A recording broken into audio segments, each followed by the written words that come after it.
Hello everyone and welcome to another episode of Behind the Servants. Today we delve into the beautiful ladies of Lovecraftian lore, carefully crafted by Kuroboshi, father of most of the foreigner class in FGO, as well as my favorite VTuber, Ninomai Inanes. We'll be looking at two of these characters today from very different backgrounds and cultures, but both tied together through the red string of eldritch corruption. Today we will be covering the Imperial Beauty Yang Guifei and the artist simply known as Hokusai.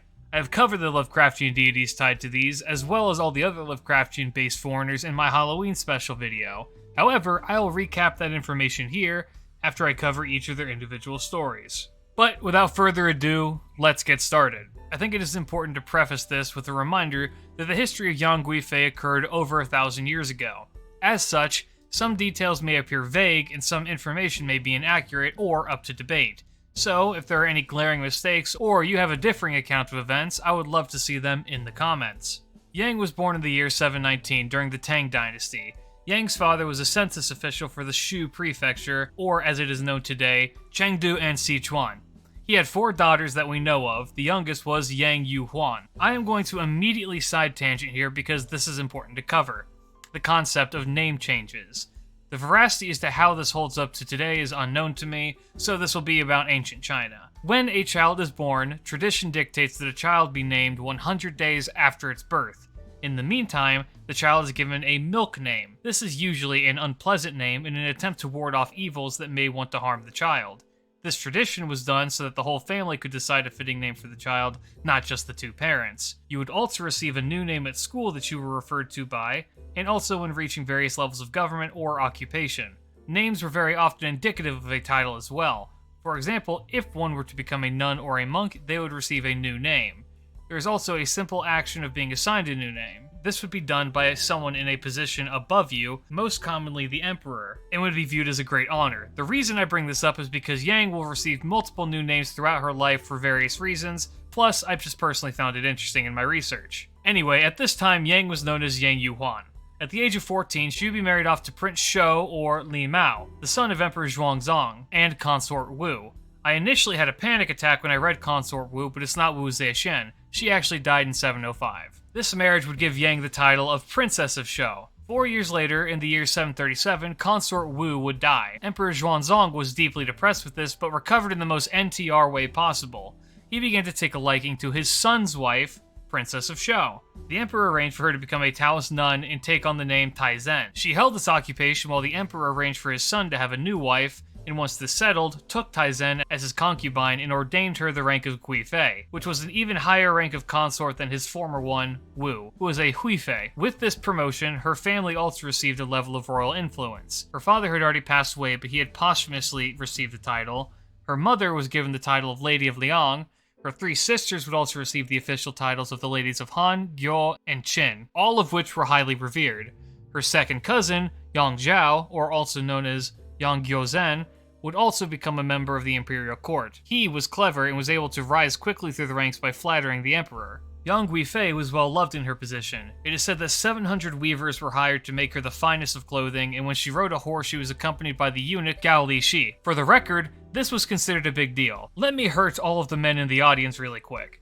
A Chinese eunuch had their testicles and penis severed off with a knife. This was done for 2 reasons. 1, as a punishment. 2, as a means of gaining imperial employment. For the latter, it was a sign of dedication to the office that you wish to take, which raises the question as to what you would do if you don't get the job.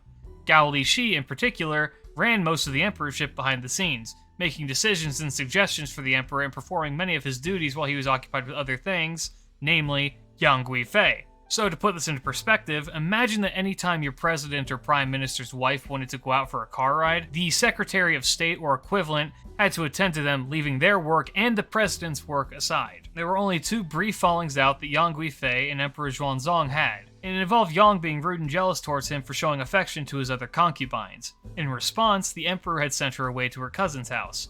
This created a terrible atmosphere in the imperial palace. Xuanzong became abusive to his subordinates and refused to eat. After consulting Gao Li Shi, they agreed to send her some of her treasures and then invite her back to the court. They both easily accepted the terms and she returned within the day.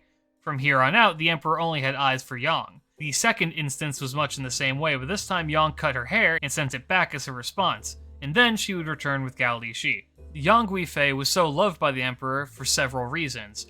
One, she was beautiful. While looks aren't everything, they certainly do help. Couple this with the fact that she's referred to as one of the 4 great beauties of ancient China, along with Guifei, Wang Zhaojun, and Diochan. She was also apparently incredibly cute. For example, there exists a story of her teaching a parrot to speak sutras. She was also a talented musician, which likely assisted in winning the favor of not just the emperor, but also the court as a whole. In a word, she was just charming. To address something in her first Bond line, the beauty standard of the time favored women with a bit more meat on their bones, if you catch my drift. So when she denies that she is chubby, historically, she's lying, but that makes her cuter. Enter An Lushan. This was a general of the era, and one who was loyal to Emperor Xuanzang. When he was first introduced to Yang, he was told to refer to her as Mother, and he complied with this. He would visit often and would be giving gifts of clothing and food, much to his enjoyment. On one such visit, Yang had specifically commissioned an infant wrapping to be made and wrapped Lushan in it. This was to much of the enjoyment of all the court, as Lushan was incredibly obese, so he looked like a giant baby in it all. Lushan apparently was a good sport about the situation and played the part. When the emperor asked what the commotion was about, he was told that Yang had given birth and was attending to her new child. This story goes to show that we as a society have never changed, and that's beautiful. During this time as well, Yang's cousin, Yang Gyozhen, was set as a commander of the Jiannan Circuit, albeit from elsewhere. When asked to supervise an assault against the Nanzhao, who were attacking his circuit, Yang Guifei personally intervened to prevent him from being sent out. As a result, the one who had requested this died and Gyozhan took his place. Now, this can mean one of two things. 1, Yang was aware of the threat and wanted to protect her family. 2, she knew that this would afford her cousin a higher position. Realistically, the former is most likely, but the latter is still one to think on. Regardless as to why, this rise in the position would prove to be detrimental, as Gyozhen and An Lushan would come into conflict with each other. This was primarily antagonized by Gyozhen, kidnap and execute members of Lushan's house. This would ultimately result in the An Rebellion, which is documented as one of the bloodiest conflicts in the history of the world, resulting in between 13 million to 36 million deaths. As An Lushan marched toward the capital, the emperor needed to make a move to convince the public that this was not his own fault, having assigned Yang's cousin as the chancellor who appears to be the root cause of all of this. The best option that he could find was to abdicate the throne, but feared the consequences of this as he and the crown prince were not on good terms. Yang and her sisters were used as mouthpieces to speak against the crown prince, and Xuanzang maintained the throne, but this put him back to square one. Thus, war officially broke out and it was looking dire for the Tang dynasty. Gyozhan failed as a commander and his lines were broken, and so he fled to Chengdu. With him were the emperor, Yang and her family, and some trusted members of the court, as well as some soldiers. They did this in secret. As one may imagine, the trek to Chengdu was rigorous, and the group was not nearly supplied enough. Tensions finally broke because the soldiers and emissaries with them had not been fed and were beginning to starve. They placed full blame for their situation on Gyozhen. They then believed that he planned to perform treason and had him, the majority of his family, including Yang's sisters, all killed. The emperor could do nothing and in a panic requested advice from Gao Lixi and one of his generals, Chen Zhuanli. Their solution? Kill Yang. This was not an exclusively heartless decision or an action of revenge. Yang was now the only remaining member of her clan that held imperial power, and it was she and her clan who brought this disaster upon them simply by existing. Since they can't kill the one who initiated everything, the emperor himself, the next best option would be to remove the last bit of the infection, Yang Guifei. While the emperor protested, he realized that it was either her or both of them. Thus, he agreed, and Gao Lixi took her to a Buddhist shrine where he strangled her to death. She would initially be buried there, wrapped in a purple cloth and fragrance, and when the new emperor, the former crown prince, captured Chengdu, he welcomed the former emperor back. Former Emperor Xuanzang asked if he could properly inter his lover. He was denied so as not to give rise to another rebellion. Despite this, Xuanzang secretly sent a group of eunuchs to retrieve her body and properly bury her. He then commissioned a massive mural of her that he would often stare at. Yang Guifei serves as a prime example of a scapegoat, and is remembered in history as such.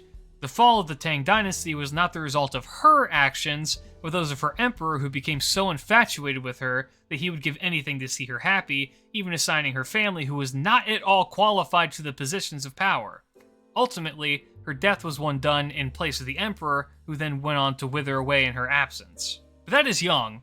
Fei says that after her death she became a sage because of her time as a Taoist nun, but her soul was beckoned by the light of an evil god that caught an interest in her for her beauty. This evil god was Cthulhu, the alien planet of fire. In all honesty, Cthulhu is one of those deities mentioned in passing, so the imagination can go wild with what it actually is. What we do know is that it is eternally on fire and it takes the shape of a small planet. We do not know its motives, but if it is like other Lovecraftian deities, we were never meant to know what its motives are. Let's now switch from China to Japan. Katsushika Hokusai, or as he is preferred to be called, Hokusai, was about the complete opposite of young Guifei. He was not a pampered imperial, but a starving artist. I am a huge fan of his work, and his work is as tied to Japan as the rising sun is. While his date of birth is unknown, it is often cited as being October 31st, 1760. He was born in Edo, now known as Tokyo, to a family of artisans. It is believed that he was an illegitimate child as he was never named his father's heir. As to what his father specialized in as an artist, it was painting the borders around mirrors. Never forget where you come from.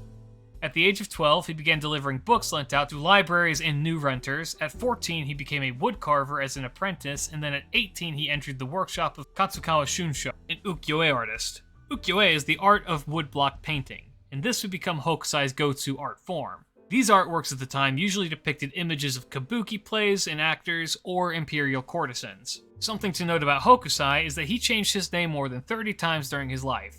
Rather than constantly changing my script, I will only be calling him Hokusai. He worked for Shunsho for about a decade, painting ukiyo-e the traditional way. During this time, he married a woman who died shortly after, and then he married again in 1797 to a woman who would also die shortly after. With this wife, however, he did have 5 children, 2 sons and 3 daughters. The youngest of them is Oi, the primary servant of the Hokusai Saintcraft. Oi would be the only one to follow her father's artistic aspirations and become his assistant. Hokusai would be thrown out of Shunsho's school for dabbling in a rival school's art. This was apparently a formative moment for him as an artist, as the embarrassment of being removed motivated him to create his own art style.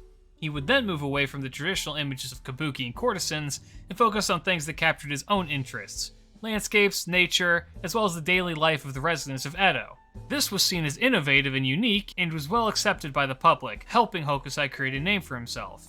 He would join another school, the Tawaraya School, where he would do private commissions as well as illustrations for comedic poems. In 1798, he would give his name to one of his pupils and would become an independent artist officially.